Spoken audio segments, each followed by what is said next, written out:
Welcome, ladies and gentlemen, to the Integrity Leadership Call. Good evening, good morning, good afternoon to all of you all across the world. Again, glad to have you all on to the Integrity Leadership Call. We are, excuse me, in the book for this time period, Code of the Extraordinary Mind by Vishen Lakhiani. If you do not have the book, no worries. In the chat, we're going to put the YouTube link to where you can hear the audio book. And that way you will be able to follow along. We put it on in the group chat as well, so that with the call information, so that is there. Now, we are in chapter 7 of the book. This is the second part of chapter 7. We did the first part, and Antonio covered the first part last Thursday, chapter 7, Living Blissfully, where we learn about the important discipline of maintaining daily bliss. Okay, so maintaining daily bliss is a discipline, hence the word blissipline. Ask them how they did okay. From last week up until now. How did you do from last week up until now with your blissipline? Now, you know I'm a teacher, so I will call and volunteer people if you don't volunteer yourself. So I'll ask them. There you go. Come on, Miss. I can say that I forgot that I was trying to understand why this blissfulness was like in this mess, but now I understand. Okay. Mm-hmm. All right. Mr. Field had one thumb up and one thumb down. Okay, Antonio says understood. He said he understands. Okay. Maintaining daily bliss. Being disciplined and maintaining daily bliss. Okay. Antonio is looking for others to give more feedback. So how did you do from last week up until today with your blissipline? Okay. He wants to. Miss Felicia, how are you? Howdy. Howdy. How did you do last week with your blissipline? Huh? How did you do last week with your blissipline? Oh, I'm on target. I feel good. I actually put some things in motion this week. All right. You put some things in motion this week, huh? Yes, dear. Right now. Come on. Yeah, I'm on it. Okay. Antonio said, did you get mad this week? Nope, not at all. I have no reason to get mad. I'm a happy camper. All right. I'm telling y'all, I'm working it. Come on, Miss Felicia. That's it. Did you get all your building stuff taken care of? I saw your picture. Congratulations. Thank you. I'm so exhausted. We got about 2 more nights worth of work. We worked last night until about 1 o'clock this morning. We're almost there. We passed our inspection, which is a good thing, but just the last little bit of tidying up. But we're officially opening Monday morning, so I'm really happy about that. Yay. Yeah. Yay, congratulations on your opening. Thank y'all so much. All right, Miss Felicia, tell us What's she opening. What's she opening? Oh, well, so I'm opening up a childcare center. We're about 20 miles south of downtown Houston, or the medical center, should I say. And so we're in Rosharon, a little small community there. We're sitting right on the cuffs of the main highway, major traffic flow. We're surrounded with about 14 different neighborhoods just in that community there, Lakes of Savannah. Huge opportunity for us. And so we officially passed our fire inspection about a month and a half ago. Then of course we had the freeze, went through all that. Childcare licensing came in. We passed our inspection on Wednesday. And so we're opening on Monday of this week. We're opening up a daycare. Woo! All right, everybody, let's give it up for Miss Felicia. Woo! Thank y'all. Right. Congratulations, Miss Felicia. Thank you. All right. So that's where my focus has been these last couple of days. All right, good deal. Good job. Okay, Antonio said that's the way it should be. All right. Good job. All right. Now, shout out to Tierney, who's always on the road. Be safe. You and Christina. Yes. Y'all be safe on the road. All right. Yes, ma'am. Thank you, Miss Grace. All right now.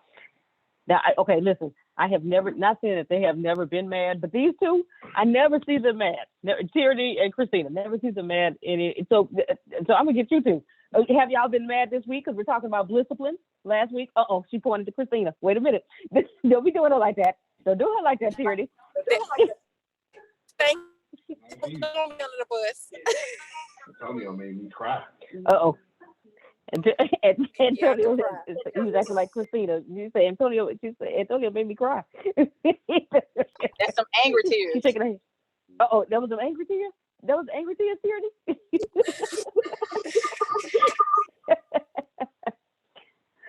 Oh goodness. All right. Okay. Let's hear about anybody else. Did anybody have a great week like Felicia? Do you want to be transparent and you know what, I did get angry last week. So, this day, that day, whatever, come on, let us know. We're family. Come on. We got it. Tierney, you look like you're trying to unmute your mic.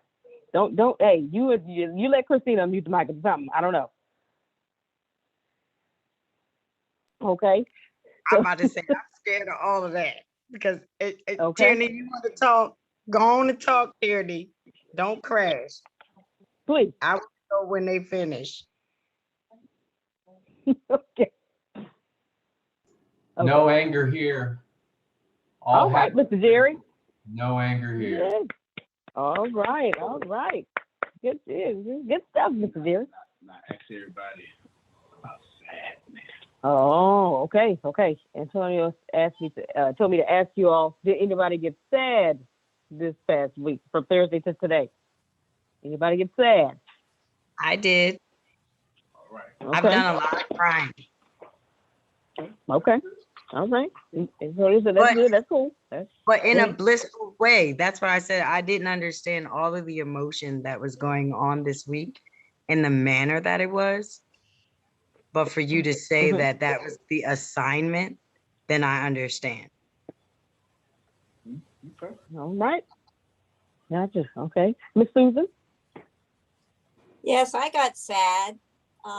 Yesterday was St. Patrick's Day, and my mom and my grandmother and my aunts, it was always celebrated. They're from Ireland. My grandmother was the only one that came over from Ireland, being the oldest. And yesterday I posted about the family, has the Levis family. They've carried on. They still have the farm and still have a venue, which has been a staple there for many, many years, way, way, way back. And it is a kind of restaurant, food, all kinds of things like that during the day. And then at night it's a bar. And then a young family member overtook it, and it has become one of the top concert venues in the area. And my cousin went a couple of years ago and got to meet everybody. All my family's been there but me. But it made me sad to miss my mom yesterday and to pay tribute to all of them, my Irish blessing family. All right. Antonio says he understands.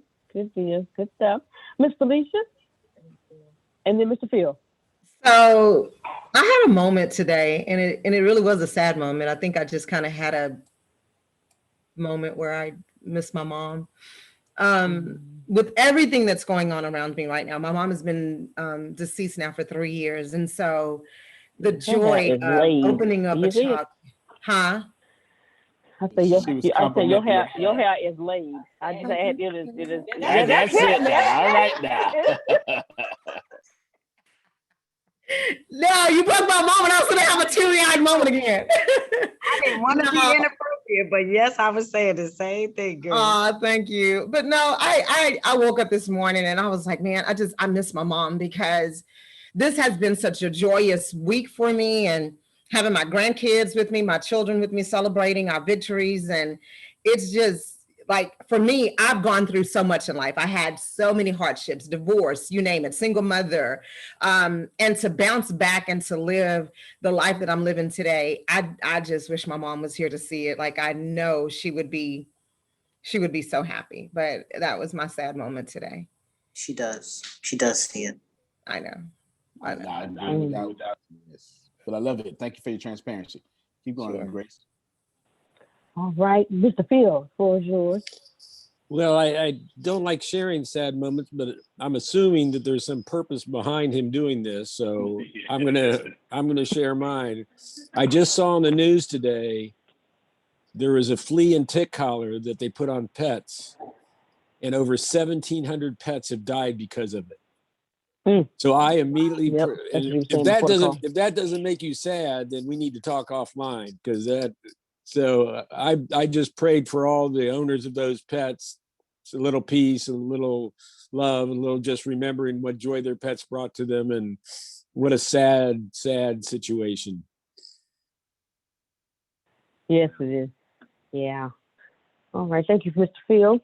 Anyway, oh yeah, I was going to say, anyone else have any sad moments? Yes. Mr. Dowd, go ahead. Yes, you know me. Somebody else wants to go first? You go first, and can I go after you, please? No, Mama, you can go first. I'll wait for you. I'll wait for you. Oh, you're That's so right, sweet. ladies first. problem. Come on, Yes. I don't know. You're so sweet. I appreciate you. God bless you. I love y'all. I love all of y'all. And I promise not to take long. But I did have a sad, bittersweet moment today. I had quite a breakthrough on the Clubhouse call. And I want to thank all of y'all for it. It was sad because I tapped into some emotions and some real truths that have been hindering my growth process. It's also beautiful because although it hurt and it still makes me cry when I think about it, love you too, baby. I know that it's for my good, and I know the awakening that took place needed to take place. And I bless God for using Antonia as a vessel, and for Ty who prayed, and for all of you giving me that moment, because the truth is, it's hard sometimes to really face what reality really is, even if it's something simple, because a wall is a wall, no matter whether it's simple or not. But the good thing about it is that the wall doesn't have to be there. And because of what I learned today, it will no longer be there. And I know I'm not going to be the same because of it. So that was my sad moment, but also my victory. So I thank y'all. All right. Beautiful. Right. That platform and turn your pain into paid. That's it. Turn our pain into I went on pain. Clubhouse. I seen the messages though.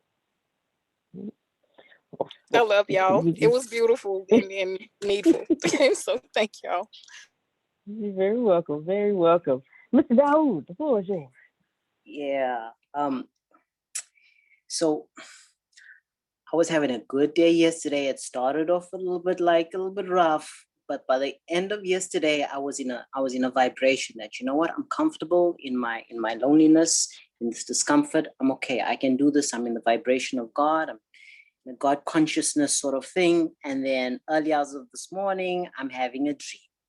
And the dream is about my ex-wife. I'm trying to get back to her, and I'm fighting to get back to her. And finally we get back, only for me to wake up and realize, oh, it was just a freaking dream. And I'm like, oh shit, I gotta start my day again on a low vibration, facing the day and facing this reality. And a buddy of mine who's going through something similar, he sends me the song by Ed Sheeran. And he's like, bro, you got to listen to it. It's really sad. It's going to like put a knife in your heart and it's going to twist. I'm like, but I don't want to be listening to stuff like that. And he's like, listen to it. I promise you, you know, it's going to make you stronger. If it doesn't kill you, it's going to make you stronger.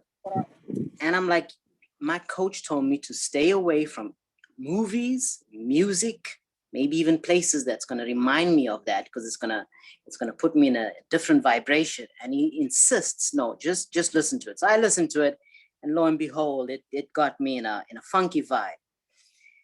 And okay, you know, it didn't kill me. It's not really making me stronger, but okay, you know, I can take it. I can face this stuff. And then obviously towards the afternoon, I'm just not feeling in a good space. And I was at the grocery store, and usually I keep my journal with me. And I had taken my journal out of my bag to pack the groceries.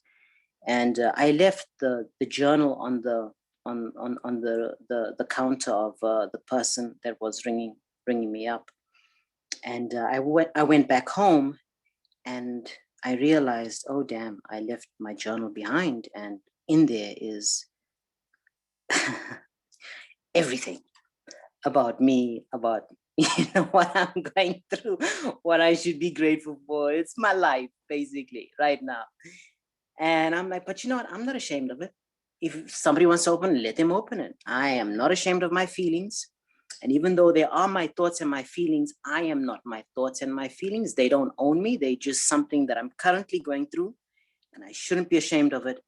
And it's just an experience I'm having on earth in this form. So anyways, I go, I pick it up. The lady wants to make sure that it's me. I get my book, I come back. I'm still a bit teary-eyed or whatever. And then I switch on to this YouTube thing, and I'm listening to this Buddha guy, or not Buddha guy, but he's a monk, whatever. And he was talking about human connection. And he was like, you know what?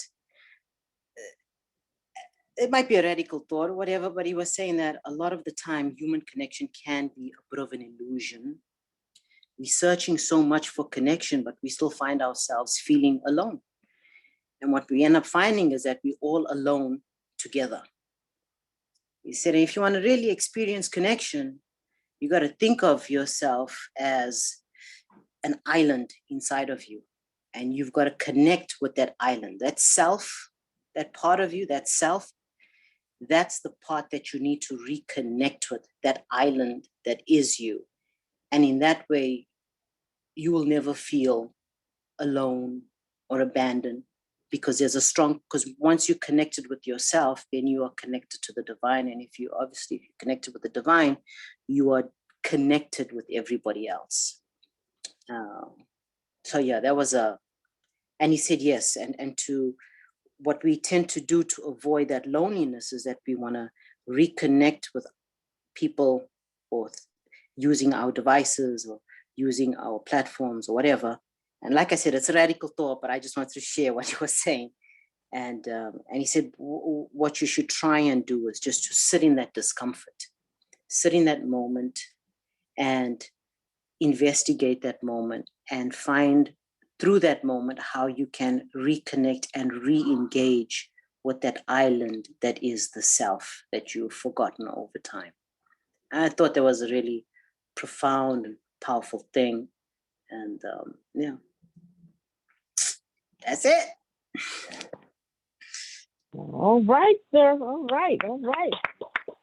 I don't know. Was that a downer? Was that a bit of a dip? No. it Antonio wasn't. said beautiful. I'm on the Antonio said wrong beautiful. place. I can't unmute fast enough. I'm sorry. I told Antonio, I said, when you were talking about the dream about your ex-wife, I was like, if he's having a dream, that means that's a good thing. That means he's overcoming stuff and he's opening himself up to, I mean, unfortunately it was her in your dream, but I'm saying, like, at least you're opening yourself up to where you're having a dream now. So I think it's a good thing too. Yeah, but those dreams, they be messing me all up. They be throwing me off. At least you didn't hit her. At least you didn't hit her. No. All right. Who else do we have? Anyone have any sad moments this week? Any mad moments this week? Talking about discipline. Part 2 of what Antonio started with chapter 7 of Code of the Extraordinary Mind on last week. Anyone else? Oh, go ahead, 404. Oh, hey, Grace, this is me, Marcella, a.k.a. E. Rubik. I couldn't figure out how to sign on, so I called in. Hey, I usually don't watch the news or mainstream media due to mind control and everything, but I did it today for some reason. And I ran across an article. I'm out of Atlanta, so I learned that 8 people were senselessly murdered. And it made me sad because it caused me to remember, other attacks on U.S. soil. And so that was one instance where I think I had some self-inflicted pain because I didn't have to turn the TV on, but I did. And so that's what kind of made me a bit sad today. Other people's pain with whom I do not know. Mm. Amen. Amen. That's good stuff. That is good stuff. Very much so. You don't, yeah, other people's pain can make you feel, it's not just, what happens to you, what happens to others can do it as well. Thank you so much for sharing, Ms. Marcella. Prophet Jerry, you're up. Yeah, I would say this should make me glad, but it made me mad. I found out that my oldest niece is pregnant again, and bringing life is a good thing, but she haven't kept the other five that the other five was taken away. So it's like, why would you set yourself up for these okie doke young boys to say I love you, just to squat your legs open? I'm sorry, forgive me if I'm being too graphic, but squat your legs open and say I love you and get you pregnant, and then you end up losing it. So that was a moment for me this week because, I tried to tell her on the third child to go ahead and get a tube shot. Because the oldest niece is like my heart. You know what I'm saying? This the one I've poured into when she was a baby. I took her under my wings, and a lot of things have happened to her, and so it's a state of why. Why would you let this happen to you? And then coming to find out, I'm not mad at the baby daddy because, men are going to be men, but he ended up getting hit by a car and he's deceased. So now that's just another baby in the system. So it was like, when are you going to learn? You got all these different baby daddies. When are you going to learn? So that was my moment to where I was upset. And at the same time, I'm praying she get to keep this one. But it's very hard to say she gonna be able to keep this one. Because once the system find out she's pregnant, I think she's trying to hide it now. But once the system find out she's pregnant, they gonna snatch it up so she take it out. So she had the baby. That's what happened to the last two. She didn't even get a chance to hold the baby real good before they snatched her out of her life. So it's just one of those things that really got me upset to the fact of, when are you gonna learn? Find something to do with yourself than just laying up getting pregnant. All right. All right. Thank you so much, Prophet Jerry, for your transparency on this evening. All right, Ms. Latrice, floor is yours. Oh, can you hear me? Oh, I did it. Two things for me. Yes, ma'am. I'm happy, sad, because I have not watched TV in 2 weeks. I've been working on my time management. I have not watched television for 2 whole weeks. I've gotten so much done. Oh my God. I have not done one class though, Antonio. That's next. That's next. I have not watched a class in 2 weeks, but I am. I'm working on my time management. So just not watching TV, you can get so much done.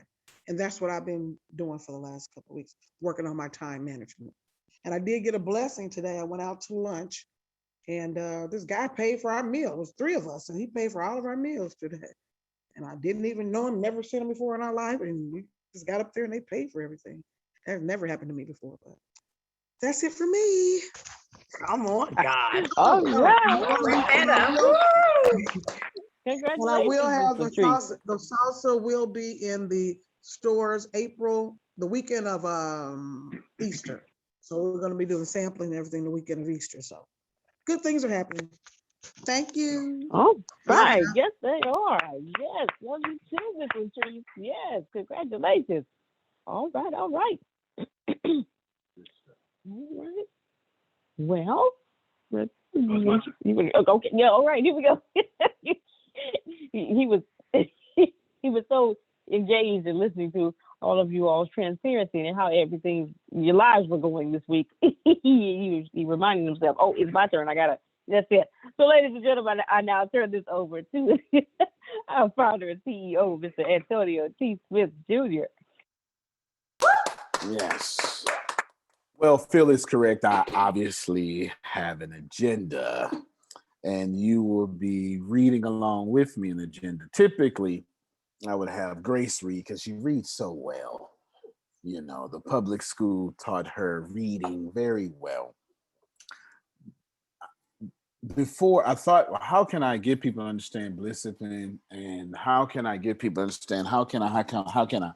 Well, I want all of you to time travel. Back in 2011, I met a friend. I'll tell you who it is in a second. And then in 2012, I started writing my first book that came out in 2014. In 2012, I wrote a chapter honoring that friend. Now, they had no idea who it was when the book came out. Now, Keep Walking, my first book, I have no idea how. Law of Attraction will be my only example, but it hit Amazon #1 bestseller over 100 times. Thank you. No marketing. I was super broke. Maybe you heard the book. It's called Keep Walking. In the book, Keep Walking, chapter 4 specifically, I secretly wrote a chapter about that friend. I actually wrote a bunch of chapters for a bunch of people. Some of them were negative or had the negative connotation. And chapter 4 was about my friend Tempest. She didn't know it. She read it and she was like, oh my God, I want to help this person so much, right? I want to help this person so much. And it was her. I want you to time travel with me back in the 2012 when I completed this chapter. I'm with Joel Osteen. And I want you to remember all the things you said. Remember, the first question was, have you been happy have you been angry? Nope. But then, Tempest is on the line. Oh my gosh.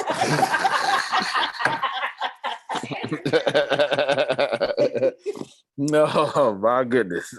And her camera. And she put the camera on. Have mercy. She's saying you better watch it. Put her whole camera on. Let me brighten up my screen and start looking at it. All right, there we go. I keep my stuff real low, but hey, Tempest. Hi. Yeah, like a thief in the night. And I remember, and this chapter has a wonderful connotation. And I remember writing about her because I cared that much. Notice that when I asked y'all, have you been angry? But when I asked you, have you been sad? That dominated the conversation for 30 minutes. My friend Tempest, when I first met her, had the same problem. I want you to time travel with me. And now she's online. So time travel with her. And I want you to listen now that you know who it is. And, well, I won't say much else. Here we go.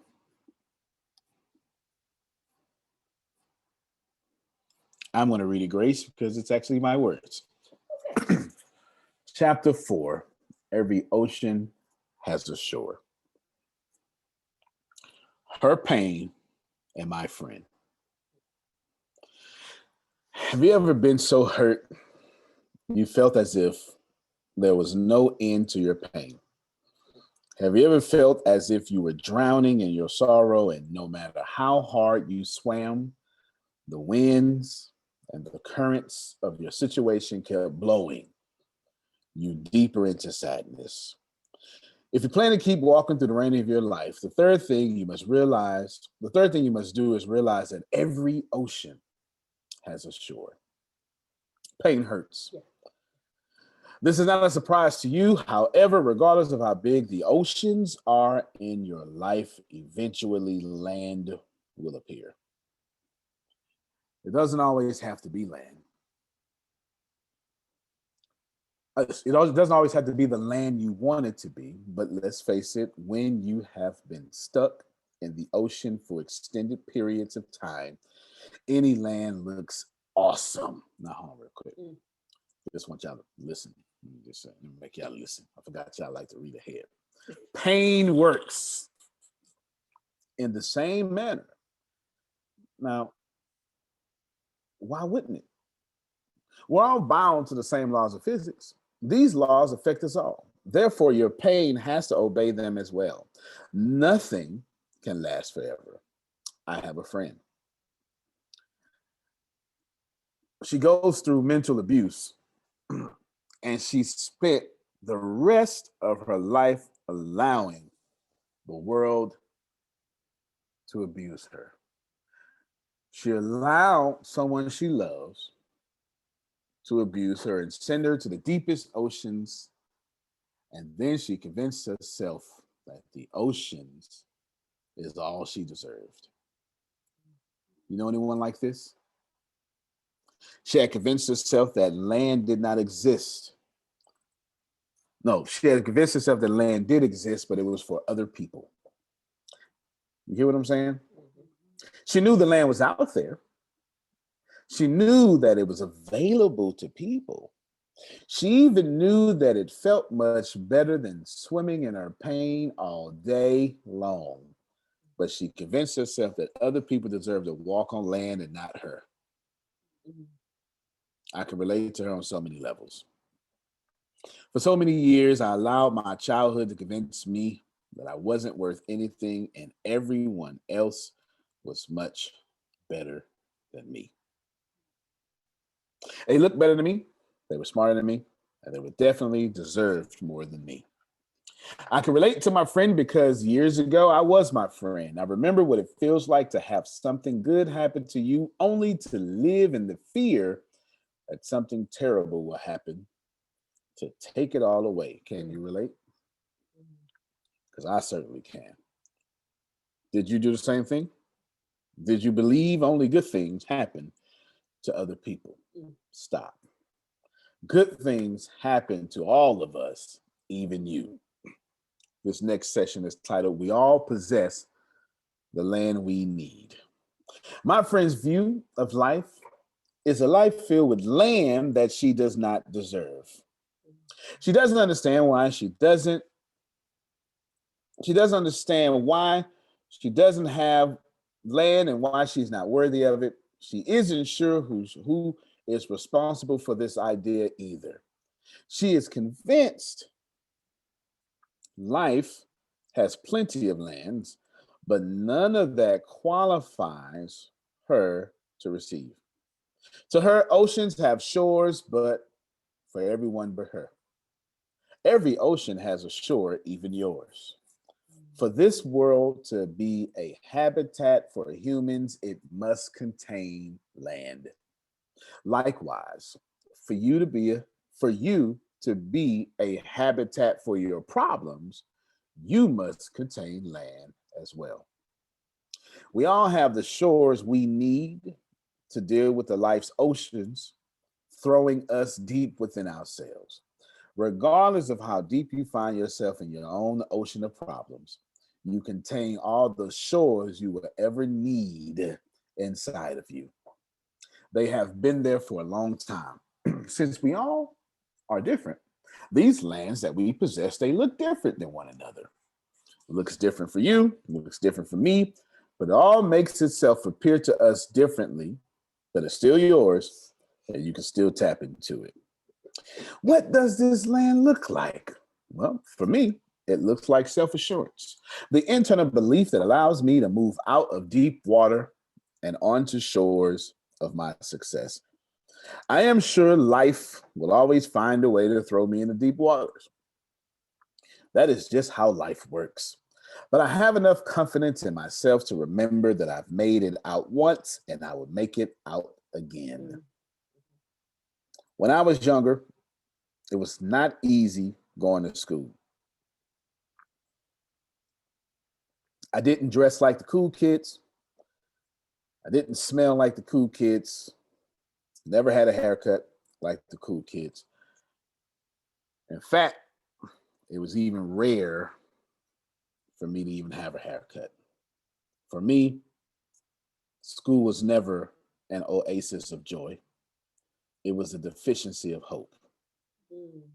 It took a lot of nerve for me to get up every single morning and attend class, knowing that I would be teased. It's hard enough for grown men and women to go to a job where no one likes them. Imagine how a child feels going to school in the same situation. I can't say for certain, and I don't want to be insensitive with this next statement, but I think being bullied by children when you're homeless is much more painful than when you are not. Please don't think me to be inconsiderate. Bullying in any situation is treacherous, but to be bullied with no moral support is almost suicidal. To be honest, for me, it was suicidal. I could say so much more about this situation, but I won't. I don't like going back to that place in my mind, so I won't do that in this book. Don't be a bully. You're doing much harm than you think. Using resources available to you. During my early school years, I looked different. This shouldn't come as much of a surprise. I wasn't able to properly groom myself. I didn't have access to mirrors or incandescent light bulbs like other kids. If you have access to any two of these things I just mentioned, count your blessings and be more appreciative. It is entirely possible that you will walk past a child today who does not. Two things were noticeably different about me: my teeth and my hair. Shouldn't be much of a surprise, but sometimes I would go months without brushing my teeth. This wasn't due to any lack of hygiene, rather lack of running water in my circumstances. I would eventually find a way around getting teased for my teeth. A little baking soda and the underside of my shirt would do the trick, but my hair was a whole other issue. The other kids made fun of me because my hair was unkept, uncultured. One morning before school, I went to my grandmother's house and my Aunt Lucy combed my hair for me. She would eventually raise me and adopt me as her own child alongside my grandmother. As I was leaving the house, she gave me a fork and told me, always keep it on me. She didn't want the other kids to tease me anymore. So armed with this fork, I would now be equipped to fight against harsh words and torture aimed in my direction. Not with violence against children, but with the ability to fight against my hygiene. I always loved my aunt. She was one of the only people who always showed me unconditional love, regardless of how much I rejected her. Today, she is one of the most faithful members of my church. She is my mother, although she has never given birth to me. What she did for me that day was special. She taught me how to use the resources available to me to combat the ridicule and poverty that was equally available to me. I have learned fewer lessons that have proved to be more important than this one. Armed with this newfound resourcefulness, I was confronted with one embarrassing question: who combs their hair with a fork? That's crazy. No one is supposed to comb their hair with a fork. How embarrassing. If there has ever been a clear indication that life is not going well, combing your hair with a fork is one of them. There should come a time in everyone's life when they must realize their self-worth is not dependent on what other people think about them, but what they think about themselves. Well, combing my hair with a fork was that time for me. I had to swallow my pride and accept the fact that this was going to be my life and I had to make the best of it. For me, my shore is inner confidence, which tells me I am not a failure. It is that voice on the inside that allows me to comb my hair with a fork, run that kitchen utensil through my hair, and take myself to school. It takes an enormous amount of self-assurance to walk outside of any building armed with a fork and baking soda as your primary weapons against poor hygiene. But this is exactly what I did.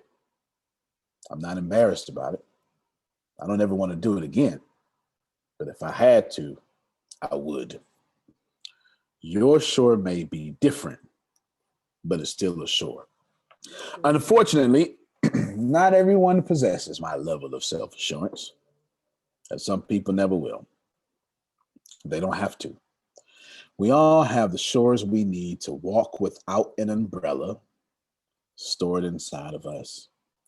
We were born with these shores. My friend doesn't have self-assurance. She's got a hell of a lot of self-assurance now, I tell you. She does not have the self-assurance I have, and she probably never will. Wrong. Don't try to put a shore inside of you because it looks good on someone else's waterfront. Watch yourself. There is nothing more gratifying than being exactly who you are designed to be. Just because a shore looks amazing on anyone doesn't mean that shore will look amazing on you. Hear me well. You are the best thing that has ever happened to you, not me, not this book, not your favorite person in the whole world, and not your spouse, you. It's okay to want to be better than what you are right now. But it is unacceptable to believe that you have on the inside it's unacceptable to believe that what you have on the inside isn't as good as what others have on the inside of them. Quite frankly, you are amazing. Say it over and over and over again until you feel comfortable saying it. You have what it takes to make a difference in your life. Don't be ashamed of yourself because you do not have the talents that put you out front or center stage. I am constantly out front, but if it were not for the team of people behind me using their talents and resources, I wouldn't be anywhere. The best talents in the world are the ones inside of you. Believe and make it your goal to learn to love you more than you love others.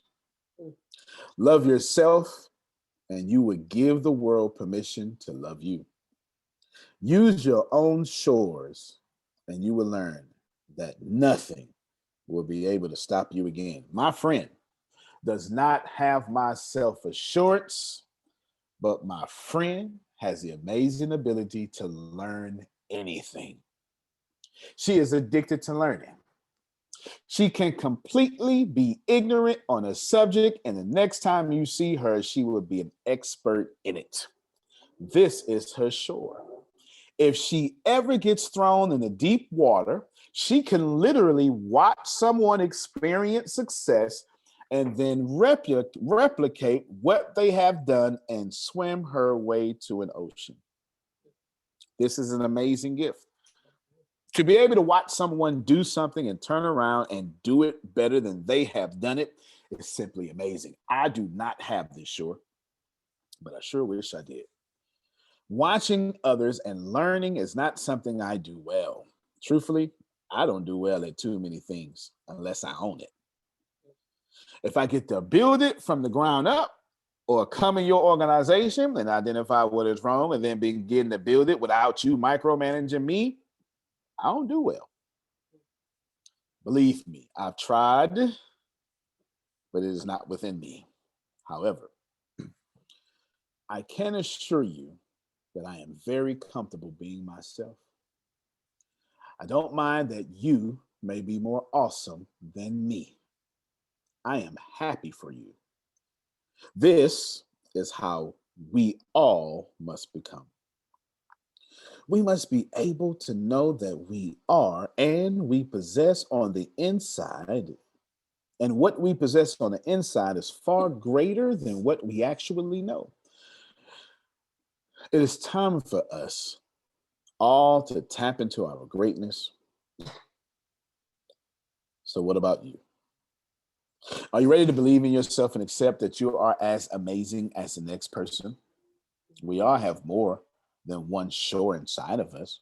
I just chose to highlight these. What does your shore look like? If you're trapped in your deepest ocean and you can't see your way out, remember that every ocean has a shore, and the shores are already inside of you. You were born with them. They are yours to access. They are yours to conquer, and they're yours to stand upon. They may not look like mine, and they shouldn't. What works for me may not work for you. The land I stand upon may not be big enough for you, but be proud of who you are and be proud of your uniqueness. Now start swimming, and I'll meet you at the shore. And that's how that chapter ends. Yo, that's beautiful, man. Wow. I want to highlight something. I'm going to open it up for everybody, and I'm certainly going to have Tempest talk since she's here. What are the odds? I had this planned. What are the odds? But listen to what I said. Listen to what I said. My friend has the uncanny ability to learn anything, be dumb at it, ignorant, and then go in and master it. And if I tell y'all right now, I got chills when I read that because this damn girl is doing that in cybersecurity right now. Yeah. That's amazing. That's 2012. How old was I in 2012? Born in 1981. How old was I? What is that? Hold on. I don't even know what it is. Wrench around and wrench it off. 2012. 2012. 21 minus 9. Minus 9. 30. I was 30 years old when I was 9 years ago. Gosh darn it. And she was 24 or something like that. And I looked at her, and I immediately, after 1 year knowing her, understood that about her. Now, I ain't got nothing to say right now. I hope this is an Oprah moment. Tempest, I was wrong about that. She may not be as assured. She lies. She is assured. Let me tell you. Let me tell you. She changed. Okay. Tempest, you got the floor. I certainly will let you respond. So I was talking behind your back. Didn't even know you was here. Go ahead. Yeah. I told you, God told me to show up today. Remember I talked to you one day and I told you. I thought you would talk about the morning one, not this well, one. I thought so too, but that thing came up this morning. Right. That's right. Look at that. Interesting. Go ahead. Wow. I don't know what to say. I'm definitely not that person. And hearing that he read out loud makes me realize just like how far I've come. I can't stop crying. I'm just thankful I'm not that person anymore. And yeah, I don't really know what to say. So maybe if y'all say something, I'll respond. But I have okay. I'll let them. words. Daoud, we gonna start off with you. Yeah, we gonna start off with you, Daoud. Come on. It's a freaking beautiful, beautiful. Anybody watch Life of Pi? Same like that, stuck in the ocean, in the middle of the ocean, didn't know how he was going to whatever traverse and get to the shore. And when you just use that metaphor, it gave me so much hope because you were speaking of Tempest, this person with this amazing ability who found herself in a place where she was always in an ocean and felt like she didn't deserve any better. And there have been many times in my life where I felt like that. And to compare the ocean with your emotions was just like, that's how it feels. Like the seas get rough sometimes and the swells are so overwhelming. You're like, there is no land in sight. It's been 6 months and I'm still crying.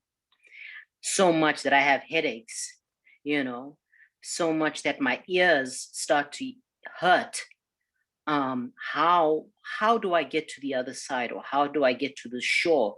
I pushed myself away from the shore, but now, from the other shore, from the island that was no longer serving me. And now I'm in the middle of this tempest, the storm, and I don't know how I'm going to get to the other side.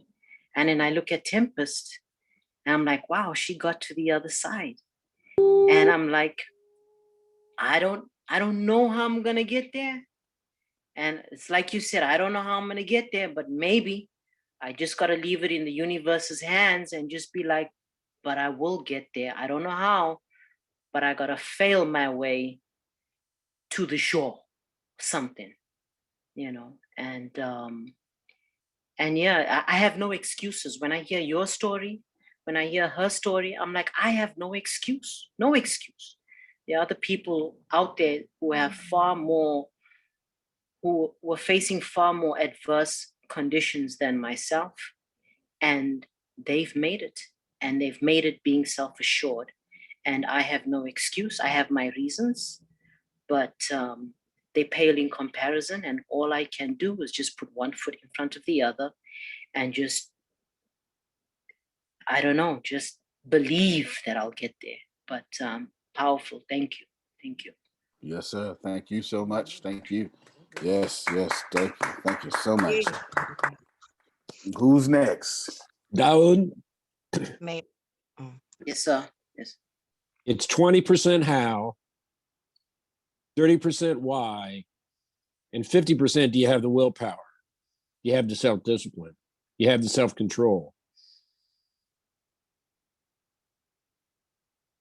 100%, sir. And I think, and I'll just keep it short, jumping on these calls keeps me in the space of being accountable, and it keeps me motivated and in that dialogue that I have to keep on pressing on. Because most of the time I'm just hanging on to y'all. I'm hanging on to your stories. I'm hanging on to the tips and techniques. And sometimes you're just pulling me through, so thank you. Antonio. Yes. I don't want to. If there's somebody else that needs to say something, please. There's a reason why my phone don't work. There's a reason why I'm on this machine. I'm glad that I was ready. I'm glad. Come on, talk to me. I'm glad because I've been going through, these are good, sad, happy tears, right? Like you made it type tears. Amen. Because out of all the people in the square in the ATS, Tempest is the person that I resonate with the most. So when Tempest speaks, I know. Now, even Deanna now, because Deanna has been speaking to me, but when I first started this thing, when I tell you I can feel and see disgust out of many, but it was the care of the Tempest look that touches me. And right now I have a book that is being published. And when I tell you that I'm reading this book in awe of me, because I was standing in a stronger place when I even spoke these words than I am right now. Trying to do what I need to do to put it out there. And that's why I said, I didn't realize that it was blissfulness that I was holding on to all week. Because whatever the sad was, whatever the down was, I was just speaking it off me anyway, because it's not a part of that anymore. I have arrived. Like I was on that, like I don't know why she called and said that she was gonna be on it. I don't know why. It's usually a time when I gotta leave off this call to do something that I've been doing, but because of the book, I refuse to just do it. I refuse to leave it, but I bless God, the day is not my week. So I don't have to rush, I don't have to go. But Tempest, I don't know why you're here. But right now, I've been asking for some type of something. And I've just been holding, like Daoud said, only thing I know how to do is stay on the call. I heard keep my boat in the water. And I'm in the water. Grace spoke about Martha the other day, about getting in the boat and the boat start falling apart. And the only thing they wanted to do is get to the shore.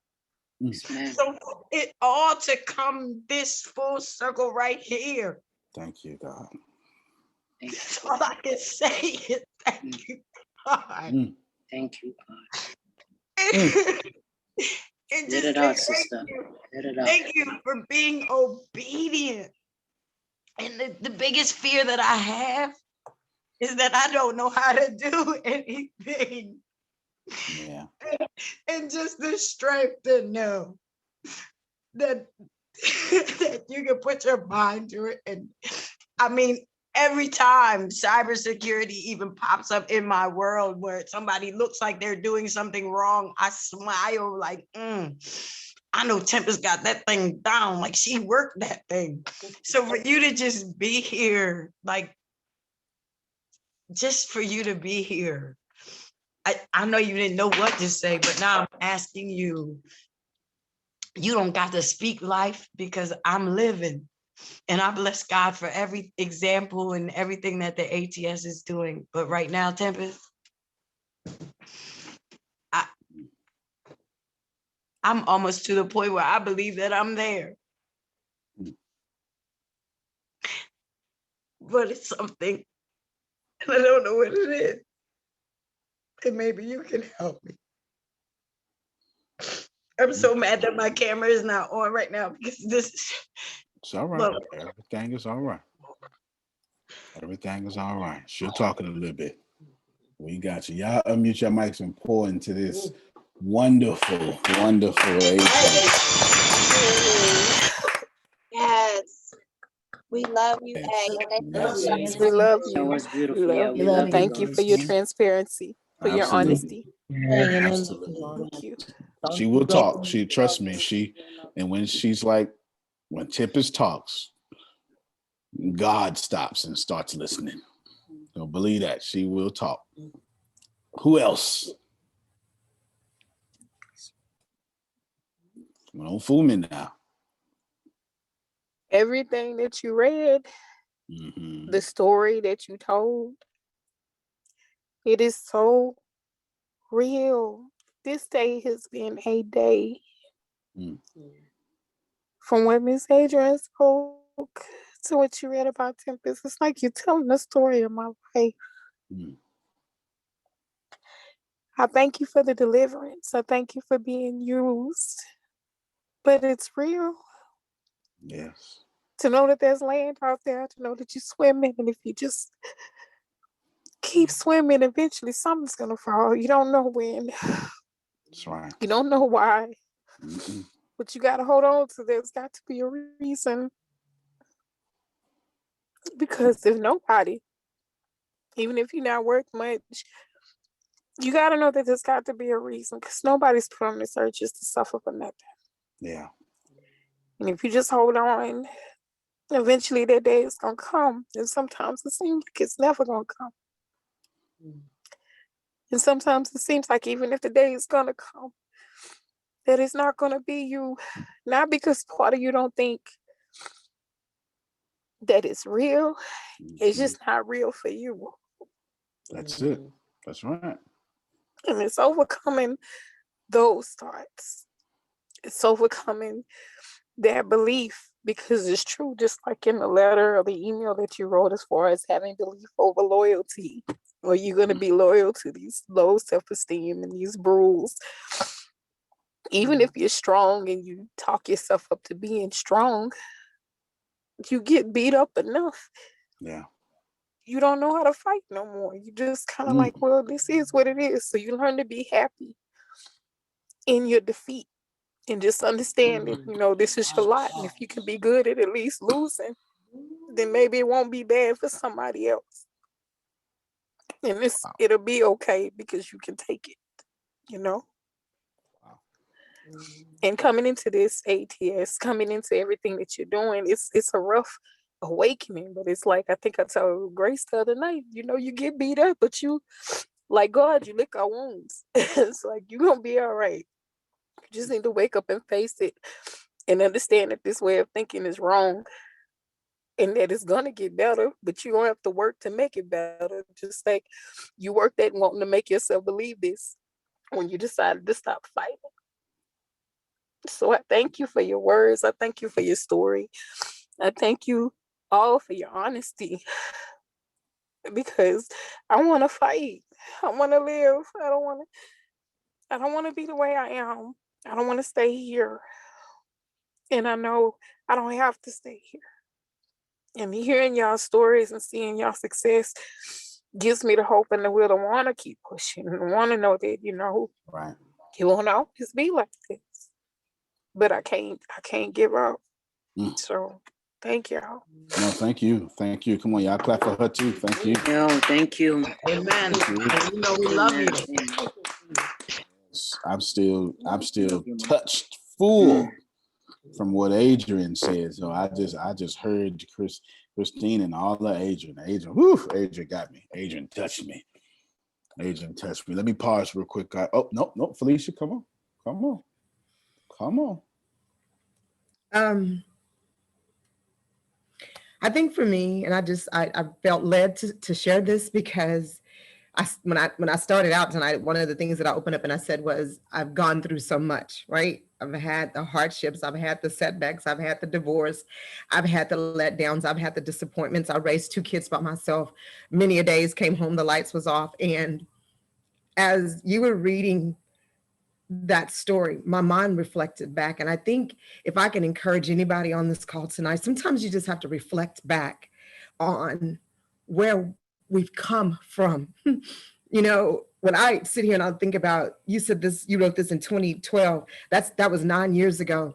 And to hear where she was 9 years ago and to see where she's at today, it gives me hope, because I know that for all of us, we've gone through things in life. And even me, to sit here today and think about where God has brought me from to where I am today, I rejoice in knowing that there is a coming out season, y'all. Like we are worthy of better. We are worthy of the next. We are worthy of happiness and joy and peace. And so it's not until we, oh God, I got chills. It's not until we embrace that. It's not until we allow those good things to surface and we accept them that we'll be able to see the reality of it, that I have come a long way, that I have matured, that I have developed, that I don't have those problems anymore. And so, you know, I say to Tempest, I don't know you, but just thank you for being you, because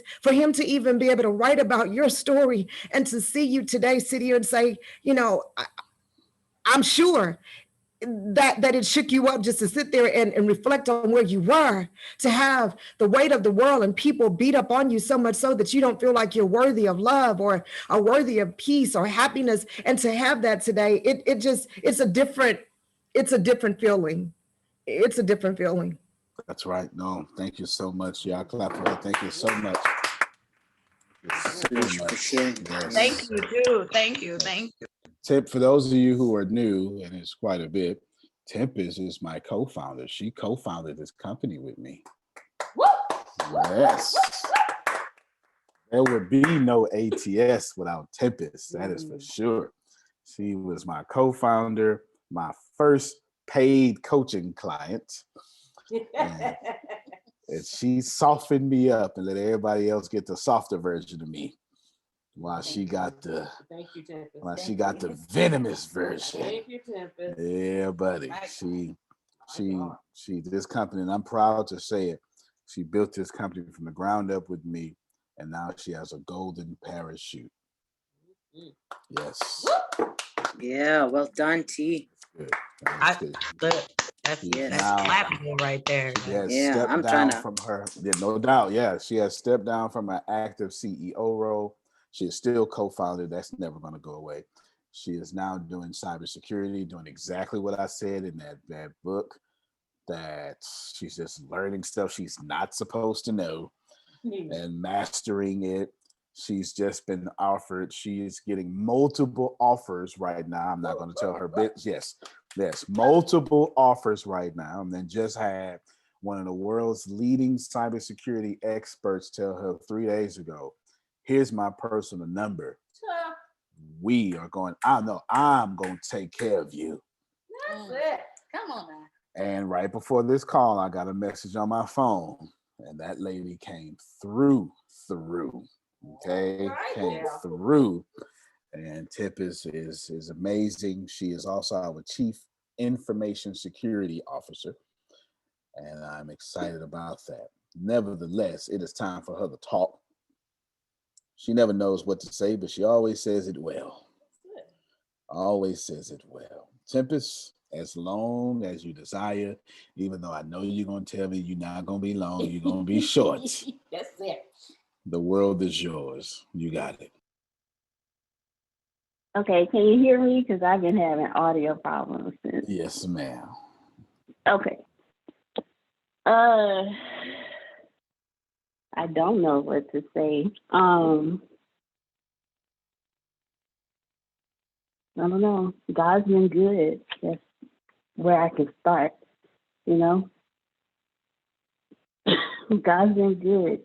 God's been incredible.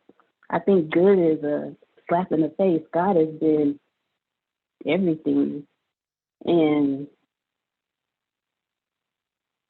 I don't know, it's just, I had no plans on coming on this call today. And I had no idea this is what Antonio was doing. I don't even know what book, what he's talking about. I don't even know the last time I've been to this class. But I told him, I think Monday, that God had told me I needed to show up on Thursday, but God didn't say what Thursday class. And I thought I was supposed to be on the morning call, but I had a meeting pop up. And that is so weird. And I was sitting here on a phone call and got another phone call. And God was like, log on. And I was like, I don't like that class. I've done this class way too many times. I'm over it. But yeah, that's just weird. I've forgotten about that chapter actually, because I'm not that person, right? You know, I've been through a lot. I've been through storms. I've been through abuse. I've been through brokenness. I've been through betrayal. I've been through telling people we're business owners, we're going to be millionaires, and having lights turned off and having my car repossessed. You know, I've been hungry. I've been on trips and, you know, barely making it. But, and I don't know who it was, so I'm sorry, but somebody said, you know, it's your coming out season. I knew that drowning in the ocean, while it was comfortable because that's all I knew I had a better purpose. I knew that I wasn't tossed in the storm to die in it, you know? I make fun of this story in the Bible all the time, but there's a story in the Bible. Jesus is on the boat and the disciples are on the boat and a great storm comes. And it just clicked in my head when Dawood was talking, like what my name actually means, right? So I guess that's why I like that. story so much. And, you know, the storm is coming or the storm is there and Jesus is resting and they wake him up, you know, to calm the storm because they're afraid. But Jesus is on the boat with them. And I always wondered, why were they afraid of a storm when the creator of everything was right there within their reach? Like, why did they think that they were going to die when the storm calmer was on the boat with them? And I had to internalize that because I've been in storms and wondering why was it so hard? Why am I drowning? And it was because I was focused on the storm and I wasn't focused on Jesus. And he was right there with me all the time. He was protecting me while I was freaking out in the storm. And I didn't have my focus on him. I was focused on the storm. So that's why I was perishing. That's why I was drowning. That's why I couldn't reach my shore, because I was focusing on the wrong things. I was focused on the pain and not the deliverer of the pain. And once I've learned how to switch my focus, I stopped worrying about the storm. The storm still comes, you know. We're in a storm right now. The storm still comes. And it gets lonely and it gets hard, you know. I cry at night, but I know that God is with me.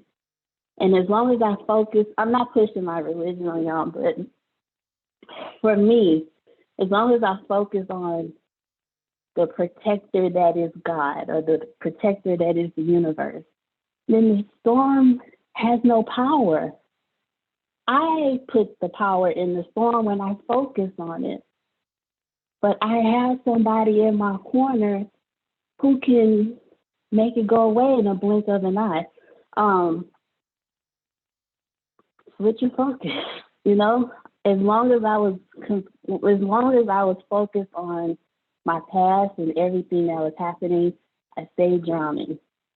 I stayed with people like Antonio saying, you know, you don't have to walk alone, but I wanted to walk alone because I thought that's what I was supposed to do. You know, I think we create more of our storms because we want to be in it. And I had to admit that I wanted to be in the storm because I liked the way that it felt. I was comfortable with the storm. I knew what the storm, you know, contained. So I was comfortable. I didn't want you walking with me. I didn't want you helping me because I knew the storm. You know what I mean? But I don't have to be in the storm, and neither do you. That doesn't mean that you won't go through it, but you don't have to just stand there and drown. How did I get out the storm? I moved, y'all. I recognized that the storm wasn't worthy of me, and I moved, and I moved, and I moved. Did I get tired? Yes. Did I quit 50 billion times? You absolutely right. But every time I quit, something in me said, you don't deserve to be here. So I had to pack up and keep moving. So, Adrian, I heard you talking, but my audio is messing up, so I don't really know everything that you said. But you answered it. You answered it. Okay. God is awesome. And you speaking to me, and I hear you. Thank you. Thank you. But that's what I was saying. I had my eyes on it, and I don't care what they talking about. I know. And I was just bailing it out left and right, but I just didn't understand why. And it's been such heavy because I'm so right, like almost to the water, but I'm so used to just staying in it, you know, letting somebody else do it, that it doesn't have to be me. And I thank God that you made, because I can hear you. I hear you. Thank you. Thank you.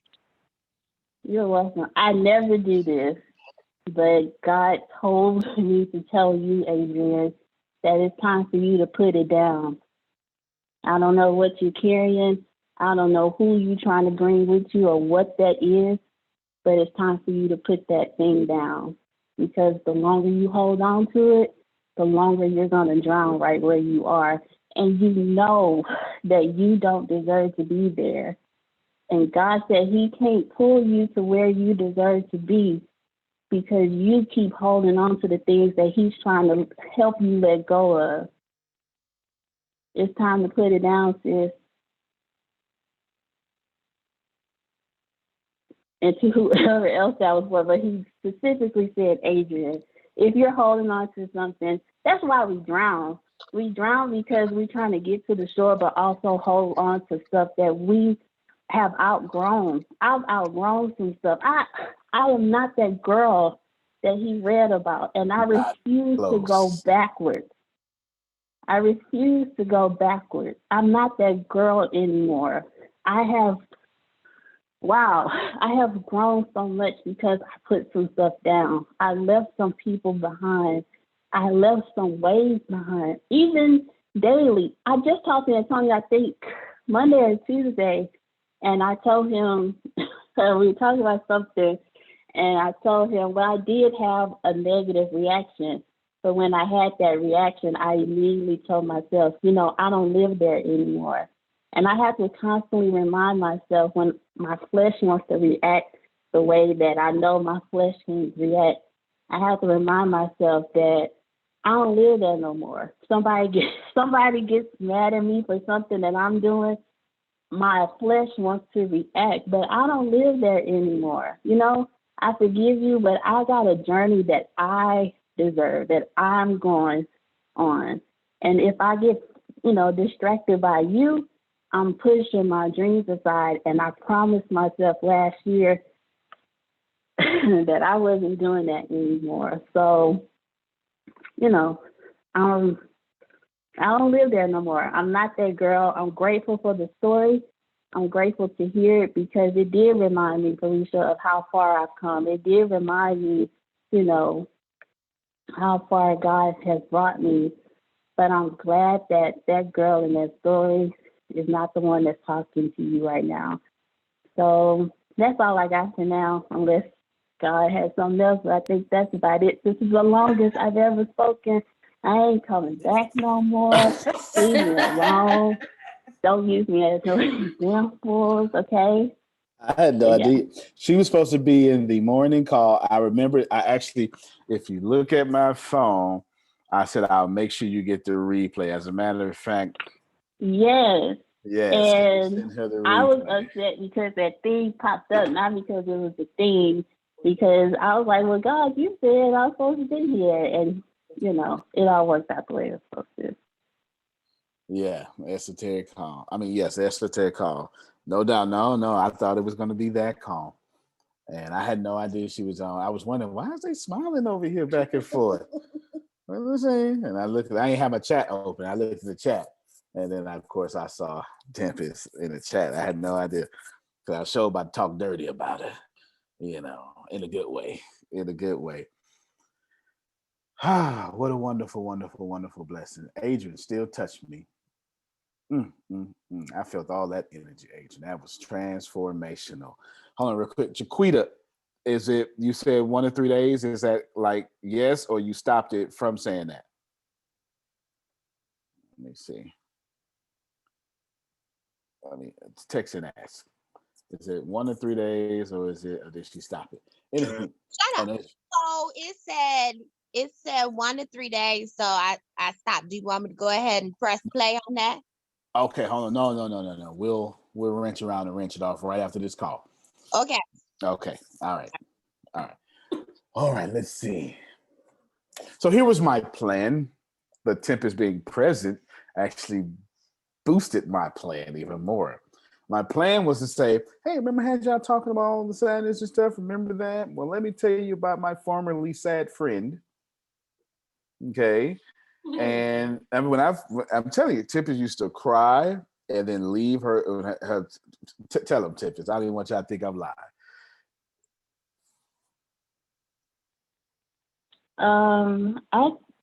I think I cried pretty much every day. Oh yeah, every day. What about your glasses? Sad. I was so broken, and that's what I knew. Yep. You ain't nothing like that no more. You mean as hell now. You mean as hell. I am not mean. Okay. What'd you say? What was the word you used? Self-assured. Yes, yes, you definitely that. That little line that says she would never will. Lies, big lies. I mean, golly, she's okay. She is something else. She used to cry, and her glasses would be all stained up from her tears, and she would just keep them there. And Daoud, I would say, we sit right next to the car each other, and I would say, "Here, give me your glasses. Let me clean your glasses. Don't look at the world through your tears." Reverend. That's a word. But that was the world I knew. I know. I know. That was the world I was comfortable with. Biggest lesson I have taken here between Adrian and Tempest, it may take 9 years, y'all, but you will transform. The problem is y'all want to rush that 9 years. You want to get straight to feel happiness. You're 69 and a half years on that. You want to just run all the way over there. No. It took, and then you're being too hard on yourself. That was 23-year-old Tempest. Or 25-year-old Tempest. What the hell was she was supposed to be a scientist at the time? And then here's the crazy part. What's even crazier is her consciousness, and other people would say, you know, you're behind. You should have already had a degree. Can I push it further? Following that boy. Uh-oh. If you wouldn't follow that boy, if you wouldn't push in that boy's dreams, you'd have your own dreams. Come on, help me, somebody. But now she doing and getting paid opportunities with no degree and feels you need one.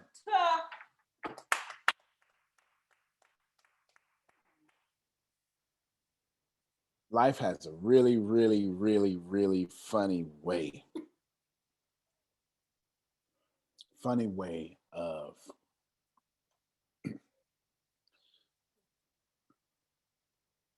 life has a funny way of reminding you you're still alive. That's a funny way. We walk around dead a lot. And life will remind you, no, you still alive.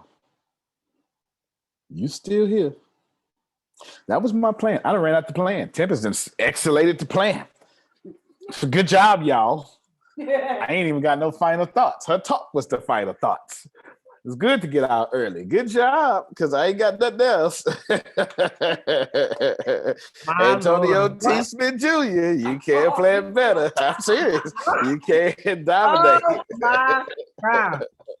All right, everybody. I Love you. all of y'all. Bye. That is Thank you great. so much. Wow. Good night. Wow. Great exit. Love you, Tempest. That's it, huh? Like just like that. Love you, Love you. Tempest. Thank you so much. Thank you, Tempest, Thank for your you, story. Tempest. Thank you. Call me and tell me what he said. Tell me who he said get rid of.